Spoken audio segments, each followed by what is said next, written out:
Students, आज हम शुरू करने वाले हैं बहुत ही इम्पोर्टेंट टॉपिक जिसका नाम है types of chemical reaction. Types of chemical reaction. पीछे के वीडियोस में हम पढ़ चुके हैं केमिकल रिएक्शन के बारे में, केमिकल इक्वेशन के बारे में, बैलेंसिंग ऑफ केमिकल इक्वेशन के बारे में, और आज के इस वीडियो में हम जानेंगे टाइप्स ऑफ केमिकल रिएक्शन के बारे में। तो केमिकल रिएक्शन कितने टाइप के होते हैं, ये सवाल सबसे पहले हमारे माइंड में आता है कि केमिकल रिएक्शन कितने टाइप के होते हैं। तो वैसे आप अपने बुक को स्टडी करोगे, आप अपने बुक को देखोगे तो आपके बुक में केमिकल रिएक्शन के ओनली 5 टाइप्स दिए हुए हैं। कितने टाइप्स? 5 टाइप्स दिए हुए हैं। लेकिन इसका मतलब ये नहीं है कि केमिकल रिएक्शन ओनली 5 टाइप्स के होते हैं। केमिकल रिएक्शन के क्लासिफिकेशन का पॉइंट ऑफ व्यू अलग अलग होता है, लेकिन जो मेन आपके सिलेबस के अकॉर्डिंग 5 मेन है जो इम्पोर्टेंट है, उन 5 के बारे में इसमें दिया गया है, इसमें डिस्कस किया गया है। वैसे तो है केमिकल इक्वेशन बहुत टाइप के, लेकिन मेनली 5 टाइप के आपको इसमें पढ़ने हैं। ठीक है, तो हम उन्हीं 5 टाइप्स के बारे में डिस्कस करेंगे। तो उस सीरीज में, उस नंबर में सबसे पहला नंबर आता है कॉम्बिनेशन रिएक्शन का। पहले हम नोट कर लेते हैं कि कौन कौन सा रिएक्शन है। कॉम्बिनेशन रिएक्शन, फिर दूसरा है डीकम्पोजिशन रिएक्शन। डीकम्पोजिशन रिएक्शन, फिर नेक्स्ट है डिस्प्लेसमेंट रिएक्शन,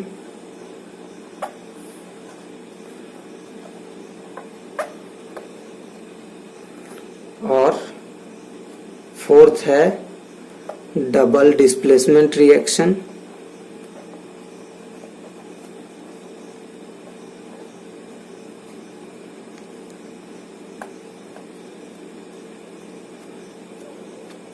और फिफ्थ है रिडक्शन, ऑक्सीडेशन, या इसको हम लोग रेडॉक्स रिएक्शन भी कहते हैं। ठीक है, तो ये 5 मेन टाइप्स हैं जो हमारे सिलेबस में हमें पढ़ने हैं केमिकल इक्वेशन के, केमिकल रिएक्शंस के टाइप। ये 5 मेन टाइप्स है जिसमें इन 2 पॉइंट्स पे आज हम फोकस करेंगे। तो पहला हमारा पॉइंट होगा कॉम्बिनेशन रिएक्शन, और सेकेंड टाइप होगा डीकम्पोजिशन रिएक्शन। ठीक है,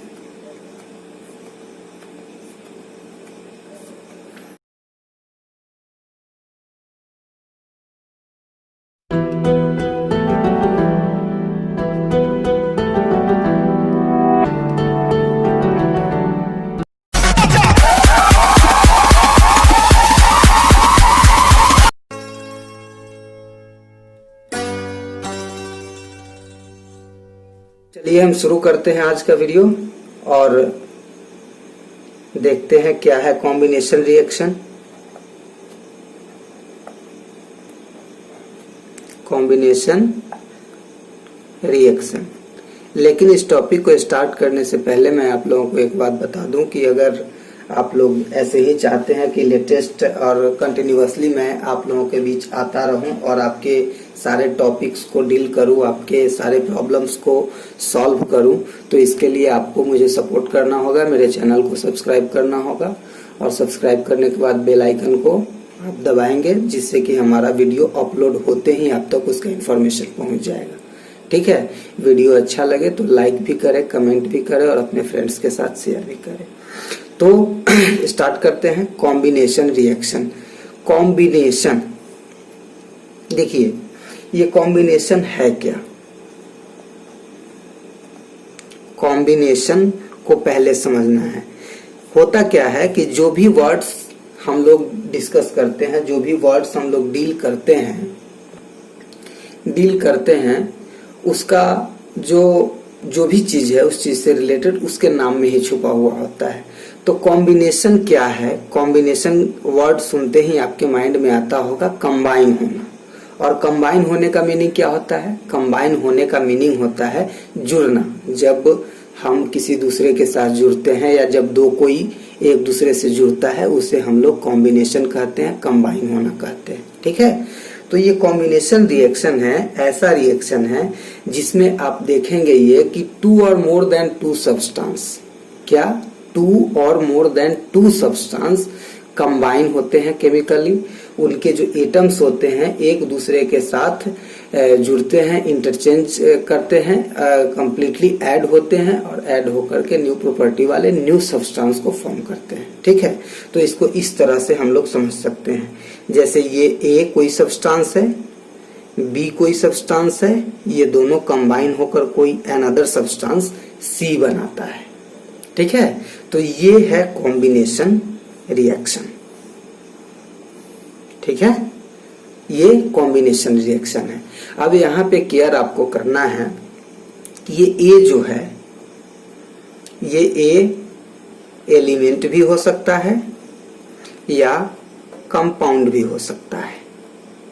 ठीक है, ये बी जो है, ये बी भी एलिमेंट भी हो सकता है और कंपाउंड भी हो सकता है। लेकिन यहाँ पे जो हम टर्म सी देख रहे हैं, ये सी क्या होगा? ओनली कंपाउंड होगा।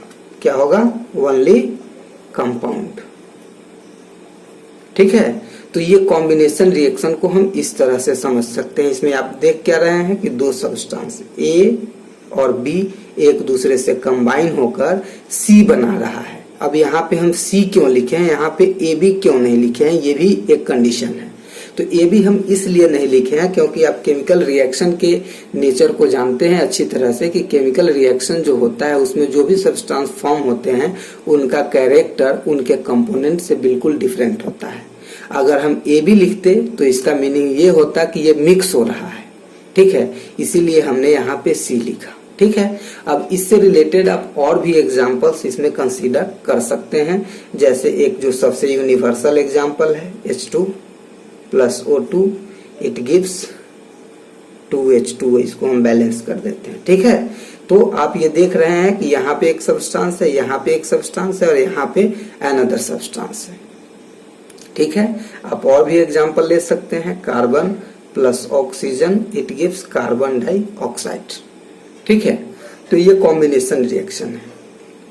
इसमें आप देख रहे हैं कि दो अलग अलग सब्सटेंस मिलकर नए सब्सटेंस बना रहे हैं।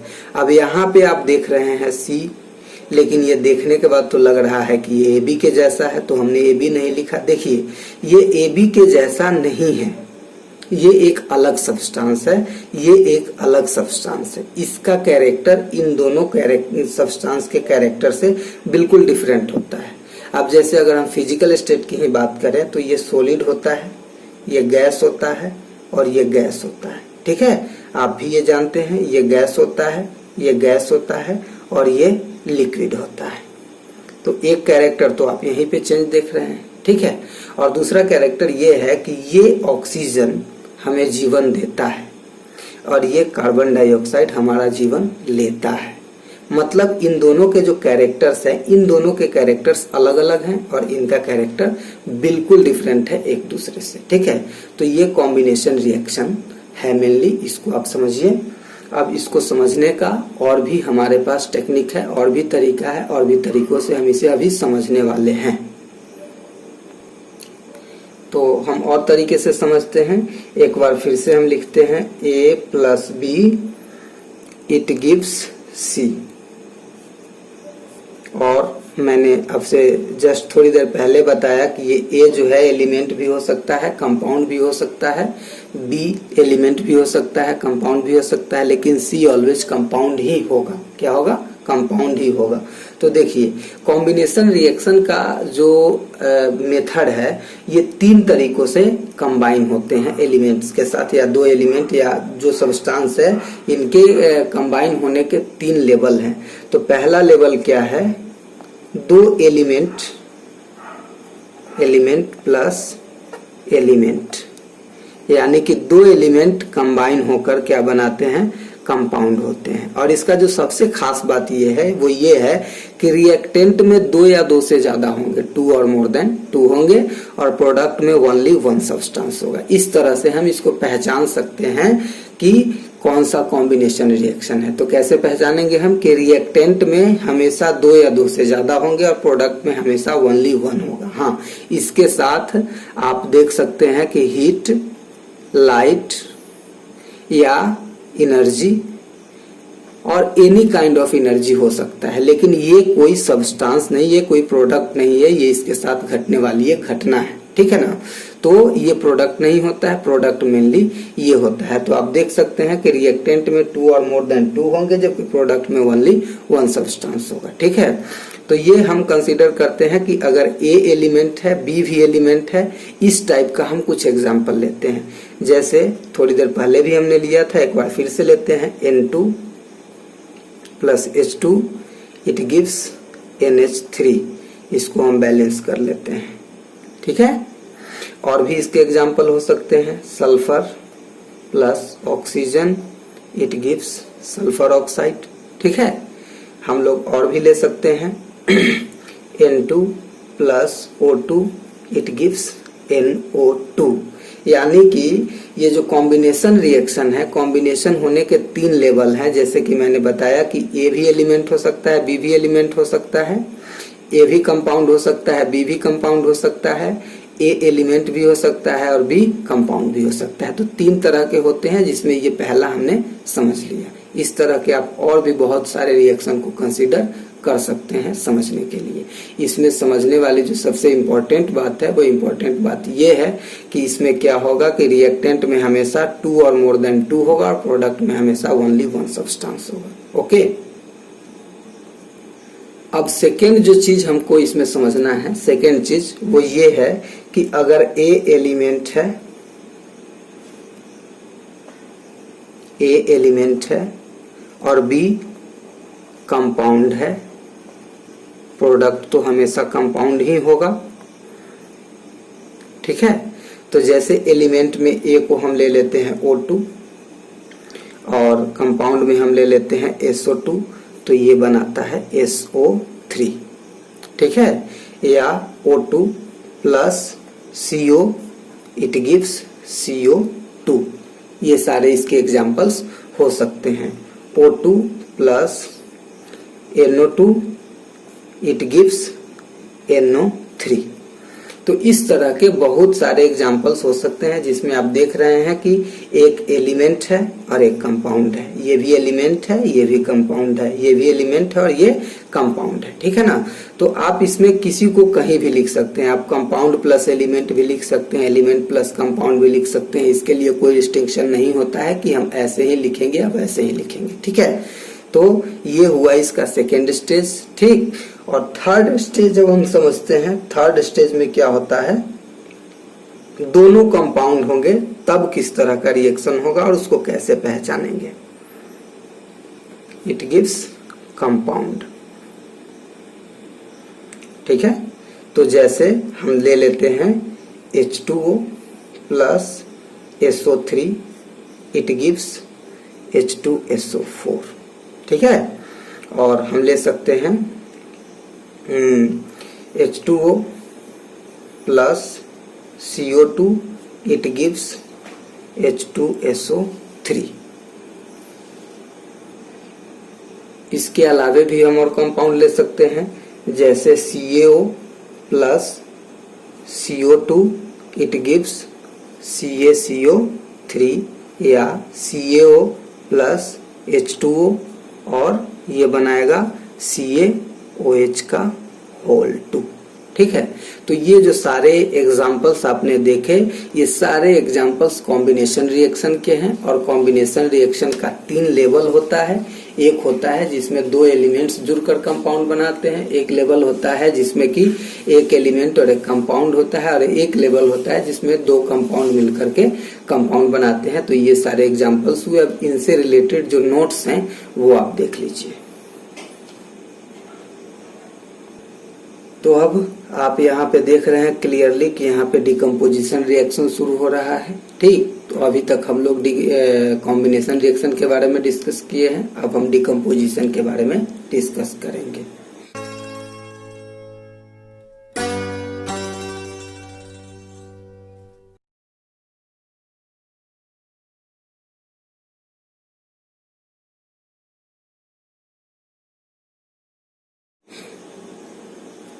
तो अब हम डिस्कस करते हैं डिकम्पोजिशन रिएक्शन के बारे में, जो कि सेकेंड टाइप है केमिकल रिएक्शन का। वो क्या है? Decomposition reaction. ठीक है, तो यहाँ पे आप देख सकते हैं साफ साफ डी और प्लस कंपोजिशन। कंपोजिशन एक तरह से सिमिलर वर्ड है किसका? कॉम्बिनेशन का। ठीक है, और डी इंग्लिश में जब यूज होता है तो डी का मतलब हो जाता है अपोजिट। क्या हो जाता है? अपोजिट। तो इससे ये क्लियर हो गया कि ये जो डिकम्पोजिशन रिएक्शन है ये कॉम्बिनेशन का अपोजिट है। क्या है? कॉम्बिनेशन का बिल्कुल अपोजिट है। वो कैसे? जैसे कि कॉम्बिनेशन में हमने पढ़ा कि दो सब्सटेंस क्या होते हैं? कंबाइन होकर एक सब्सटेंस बनाते हैं। ठीक है, और इस रिएक्शन में क्या होता है कि एक सब्सटेंस ब्रेक होकर दो या दो से ज्यादा सब्सटेंस बनाता है। मतलब कॉम्बिनेशन रिएक्शन में हमने पढ़ा कि दो या दो से ज्यादा सब्सटेंस मिलकर एक सब्सटेंस बनाते हैं, और इसमें हमें जानना है कि कैसे कोई एक सब्सटेंस ब्रेक होकर मोर देन टू पार्ट्स में क्या होते हैं कि डिवाइड हो जाते हैं। वैसे इस चीज को हम समझ सकते हैं, जैसे हम लोग डेली लाइफ में अपने भोजन करते हैं, खाना खाते हैं, तो खाने में बहुत सारे न्यूट्रिएंट्स होते हैं। हम लोग रोटी खाते हैं, दूध खाते हैं, सब्जी खाते हैं, फ्रूट्स खाते हैं, इनमें बहुत सारे कंपोनेंट्स होते हैं, बहुत सारे न्यूट्रिएंट्स होते हैं। और जब हमारे पेट के अंदर, डाइजेस्टिव सिस्टम के अंदर जब इन चीजों का डाइजेशन होता है तो इनके जो कंपोनेंट्स होते हैं वो ब्रेक डाउन होते हैं, और ब्रेक होकर के जो अलग अलग सब्सटेंस होते हैं वो अलग अलग डिवाइड हो जाते हैं। ठीक उसी तरह से कैसे? जैसे कि इस रिएक्शन में होता है। ठीक, तो आप इसको समझने के लिए जैसे हमने वहां पे ए बी सी का एग्जाम्पल लिया था, ठीक उसी तरह से यहाँ पे भी हम एग्जाम्पल लेंगे। ए इट गिव्स बी प्लस सी।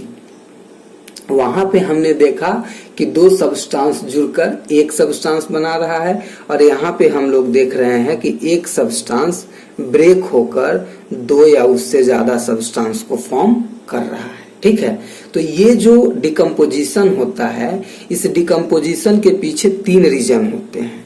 पहला होता है हीट, दूसरा होता है लाइट, और तीसरा होता है इलेक्ट्रिसिटी। क्या होता है? इलेक्ट्रिसिटी। पहला लाइट, दूसरा हीट, और तीसरा होता है इलेक्ट्रिसिटी। यानी कि इन तीन फैक्टर्स के कारण कोई सब्सटेंस ब्रेक होकर टू या मोर देन टू पार्ट्स में डिवाइड होता है। ठीक है, तो जैसे आप देख सकते हैं कि ये कैल्शियम कार्बोनेट है। इस कैल्शियम कार्बोनेट को जब हीट किया जाता है तो ये क्या बना देता है? कैल्शियम ऑक्साइड और प्लस कार्बन डाइऑक्साइड। यानी कि यहाँ पे ये एक सब्सटेंस है जो ब्रेक डाउन होकर के टू और मोर देन टू सब्सटेंस में चेंज हो जाता है। आपने पीछे एग्जांपल देखा था NH3 का। ये NH3 जो है ये भी ब्रेक होकर के N2 और प्लस H2 में कन्वर्ट हो जाता है। ठीक है, तो ये जो एग्जांपल्स हैं ये एग्जांपल्स हैं डिकम्पोजिशन रिएक्शन के। डिकम्पोजिशन रिएक्शन को इस तरह से हम लोग समझ सकते हैं। तो डिकम्पोजिशन रिएक्शन होता क्या है? डिकम्पोजिशन रिएक्शन होता है वैसा रिएक्शन, दो type of reaction in which one substance break in two और मोर सब्सटेंस। एक सब्सटेंस जो है ब्रेक होकर दो या उससे ज्यादा सब्सटेंस में कन्वर्ट हो जाता है। इसी प्रोसेस को हम लोग डिकम्पोजिशन रिएक्शन कहते हैं। तो डिकम्पोजिशन रिएक्शन मेनली तीन तरह का होता है। एक हमने पढ़ा हीट, एक हम पढ़ेंगे लाइट के अकॉर्डिंग, और एक होता है इलेक्ट्रिसिटी के अकॉर्डिंग। ठीक है, तो सबसे पहले हम लोग पढ़ते हैं हीट के कारण जो डिकम्पोजिशन होता है। हीट के कारण जो डिकम्पोजिशन होता है उसे हम लोग कहते हैं थर्मल डिकम्पोजिशन। क्या कहते हैं? Thermal decomposition reaction. Thermal decomposition reaction, इसका मीनिंग ये हुआ, क्लियर हुआ कि जब कोई सब्सटेंस हीट के कारण ब्रेक डाउन होता है 2 और मोर देन 2 पार्ट्स में, तो उसे हम लोग थर्मल डिकम्पोजिशन या सिंपली डिकम्पोजिशन तो कह ही सकते हैं। लेकिन जब हीट के कारण होगा, हीट चेंज के कारण होगा, तो उसे हम लोग कहते हैं थर्मल डिकम्पोजिशन। ठीक है, अब इसके लिए हम कुछ एग्जांपल्स कंसीडर करते हैं, जैसे PbNO3 का होल 2। ठीक है, इसमें जब हम लोग हीट को सप्लाई करते हैं या इसको हीट करते हैं तो ये PbO plus NO2 plus O2, यानी कि ये एक सब्सटेंस ब्रेक होकर के 3 सब्सटेंस में कन्वर्ट हो जाता है, एक PbO, एक NO2 और एक O2। ठीक है, तो ये क्या है? ये है लेड नाइट्रेट। ये क्या है? Lead nitrate. ये क्या है? Lead oxide. और ये तो आप जानते ही हैं NO2 क्या है? Nitrogen oxide. और ये क्या है? O2 यानी कि ऑक्सीजन। ठीक है, तो ये हीट के कारण ये डिकम्पोजिशन होता है। और भी हीट के कारण हम लोग एग्जाम्पल देख सकते हैं, जैसे रस्ट। रस्ट तो आप जानते ही हैं, जो आयरन के ऊपर जो लेयर चढ़ जाता है वो क्या होता है? FeSO4 into 7H2O। और जब हम इसको करते हैं हीट तो ये कन्वर्ट हो जाता है FeSO4 और प्लस H2O में। ठीक है, तो ये आप साफ साफ देख सकते हैं कि ये जो डिकम्पोजिशन हो रहा है किसके कारण हो रहा है? हीट के कारण हो रहा है। ठीक, तो इन डिकम्पोजिशन रिएक्शंस को हम लोग थर्मल डिकम्पोजिशन रिएक्शंस कहते हैं। और ये जो डिकम्पोजिशन रिएक्शन है, ये डिकम्पोजिशन रिएक्शन 3 तरह का होता है। एक होता है thermal decomposition reaction. Thermal decomposition reaction वैसा डिकम्पोजिशन रिएक्शन जो हीट के कारण जब कोई सब्सटेंस डिकम्पोज होता है। ओके, अब हमें इस क्रम में दूसरा पढ़ना है, सेकेंड। सेकेंड क्या है हमारा? सेकेंड है जो लाइट के कारण होता है। लाइट के कारण जो डिकम्पोजिशन होता है उसे क्या कहते हैं? जो डिकम्पोजिशन लाइट के कारण होता है, लाइट के प्रेजेंस के कारण होता है, उसे हम लोग कहते हैं फोटोकेमिकल रिएक्शन। फोटोकेमिकल रिएक्शन, इसे हम लोग फोटोलाइसिस भी कह सकते हैं। ठीक है, या इसे हम लोग कह सकते हैं फोटो डिकम्पोजिशन रिएक्शन, या इसे हम लोग फोटोलाइटिक डिकम्पोजिशन रिएक्शन भी कह सकते हैं। तो ये फोटो लग गया है, इसका मीनिंग क्या है? जब भी किसी डिकम्पोजिशन रिएक्शन में या जब भी किसी केमिकल रिएक्शन में इस वर्ड का यूज हो जाए फोटो, तो आप समझ लीजिए कि ये फोटो कौन सा डिकम्पोजिशन रिएक्शन है? ये जब लाइट के प्रेजेंस के कारण कोई सब्सटेंस ब्रेक डाउन होता है। ठीक है ना, लाइट के प्रेजेंस के कारण। तो कुछ ऐसे रिएक्शंस होते हैं जिनको हम कंसीडर करते हैं, जैसे AgCl, सिल्वर क्लोराइड, ये डिकम्पोज्ड होकर Ag और प्लस Cl2 में कन्वर्ट होता है। ठीक है, तो ये किसके कारण होता है? ये लाइट के कारण होता है। ये जो डिकम्पोजिशन रिएक्शन आप देख रहे हैं, ये किसके कारण होता है? लाइट के कारण होता है। इसके अलावे और भी एग्जाम्पल हम देख सकते हैं, AgBr, अगर इसके ऊपर लाइट डाल दिया जाए तो ये 2Ag और प्लस Br2 में कन्वर्ट हो जाता है। ठीक है, इसके अलावे आप देख सकते हैं हाइड्रोजन आयोडाइड, जब इसके ऊपर भी आप क्या करेंगे? लाइट डाल देंगे तो ये क्या हो जाएगा? H2 प्लस I2 में ये कन्वर्ट हो जाता है। ठीक है, तो ये जो सारे आप डिकम्पोजिशन रिएक्शन देख रहे हैं, ये डिकम्पोजिशन रिएक्शन लाइट के प्रेजेंस में होते हैं, लाइट के कारण होते हैं। लाइट अगर पड़ जाता है किसी सब्सटेंस के ऊपर, मतलब इन टाइप सभी सब्सटेंस के ऊपर नहीं, कुछ सब्सटेंस के ऊपर, तो वो डिकम्पोज्ड होकर 2 पार्ट में या मोर देन 2 पार्ट में डिकम्पोज हो जाते हैं, ब्रेक हो जाते हैं। ठीक है, तो वह ऐसे रिएक्शन को हम लोग photo decomposition reaction, photochemical reaction, photolysis या फोटोलाइटिक डिकम्पोजिशन रिएक्शन के नाम से जानते हैं। तो ये डिकम्पोजिशन रिएक्शन का सेकेंड टाइप है। ओके, अब हमें पढ़ना है थर्ड जो डिकम्पोजिशन रिएक्शन होता है इलेक्ट्रिसिटी के कारण। किसके कारण होता है? इलेक्ट्रिसिटी के कारण। तो इसे हम लोग कहते हैं, पहले लिखते हैं इलेक्ट्रिसिटी, यानी कि जब किसी सब्सटेंस के ऊपर, जब किसी केमिकल के ऊपर इलेक्ट्रिसिटी को सप्लाई किया जाता है या इलेक्ट्रिक करंट को उससे होकर गुजारा जाता है और वो सब्सटेंस अगर डिकम्पोज्ड हो जाता है, तो वैसे सब्सटेंस को, वैसे रिएक्शन को हम लोग इलेक्ट्रोलाइसिस कहते हैं या इलेक्ट्रोलाइटिक डिकम्पोजिशन कहते हैं। क्या कहते हैं? इसे हम लोग शॉर्टली इलेक्ट्रोलाइसिस या अगर लॉन्ग में बोले तो इलेक्ट्रोलाइटिक डिकम्पोजिशन रिएक्शन कहलाता है।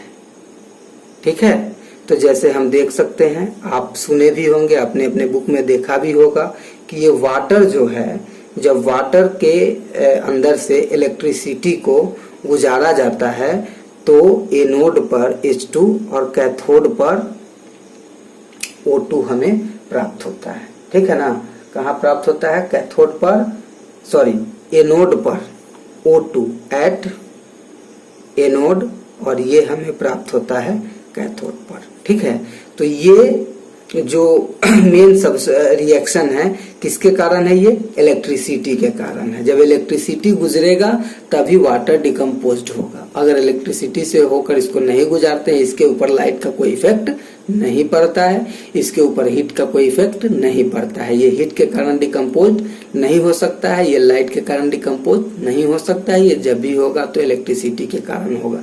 तो डिकम्पोजिशन का 3 लेवल होता है, एक होता है हीट, एक होता है लाइट और एक होता है इलेक्ट्रिसिटी। तो इसके लिए हम और भी कुछ एग्जांपल कंसीडर करते हैं, जैसे NaCl। अगर इससे होकर हम इलेक्ट्रिसिटी को गुजारेंगे तो ये Na+Cl2 में कन्वर्ट हो जाता है। ठीक है, या और ले तो Al2O3, ये भी डिकम्पोज्ड होता है। किसके कारण? इलेक्ट्रिसिटी के कारण। तो ये क्या बना लेता है? Al और +3O2। ठीक है, तो अब आप इससे रिलेटेड नोट्स देख सकते हैं। इसमें डिकम्पोजिशन रिएक्शन है, इस डिकम्पोजिशन रिएक्शन को आप यहां से देख सकते हैं। अब डिकम्पोजिशन रिएक्शन के बाद उसका अगला पेज है ये, आप इसको भी आराम से देख लीजिए। और फिर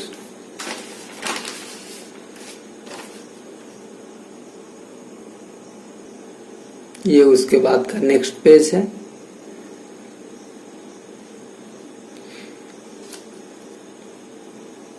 ये आज के वीडियो का सेकेंड लास्ट पेज है। और अब तक अगर आपने चैनल को सब्सक्राइब नहीं किया है, लाइक नहीं किया है, तो आप इसे लाइक और सब्सक्राइब कर देंगे। And this is the last. ठीक है, तो फिर अगले टॉपिक के साथ हम मिलते हैं अगले वीडियो में। तब तक के लिए थैंक यू। आपका दिन शुभ हो।